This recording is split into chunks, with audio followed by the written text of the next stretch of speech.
कोल्हापुरात सासरच्या जाचाला कंटाळून 29 वर्षीय विवाहितेच्या आत्महत्येनंतर धक्कादायक माहिती समोर आली आहे. लग्नानंतर हुंड्यासाठी आणि मुलगी झाल्याच्या कारणावरून सतत मानसिक व शारीरिक छळ करण्यात आला असल्याचा आरोप करत मृत विवाहितेच्या आईने राजारामपुरी पोलीस ठाण्यात फिर्याद दाखल केली आहे. या प्रकरणी पती, सासू सासरे आणि नंदेविरोधात गुन्हा नोंद करण्यात आला असून चौघांनाही ताब्यात घेण्यात आला आहे. मिळालेल्या माहितीनुसार अस्मिता प्रवीणसिंह काटकर यांनी 12 जुलै रोजी कोल्हापुरातील सायबर चौक परिसरात राहत्या घरी गळफास घेऊन आत्महत्या केली होती.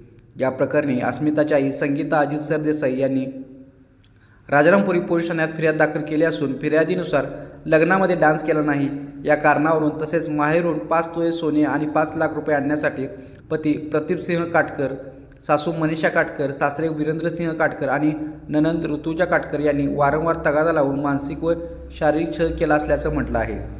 अस्मिताच्या आईने दिलेल्या फिर्यादीनुसार वेळोवेळी रोख रक्कम आणि ऑनलाईन स्वरूपात मिळून 5,07,421 रुपये घेतल्यानंतरही छळ सुरूच ठेवण्यात आला होता. तसेच मुलगी झाल्याच्या कारणावरूनही अस्मिताला सतत टोमणे मारून मानसिक त्रास दिल्याचा आरोप करण्यात आला आहे. या छळाला कंटाळून अस्मिताने गळफास घेऊन आत्महत्या केल्याचा आरोप अस्मिताच्या आईने केला असून या प्रकरणी पती, सासू सासरे आणि नंदेविरोधात राजारामपुरी पोलीस ठाण्यात हुंडाबळीचा गुन्हा दाखल करण्यात आला असून चौघांनाही ताब्यात घेण्यात आला आहे. या प्रकरणी अधिक तपास राजारामपुरी पोलीस करत आहेत.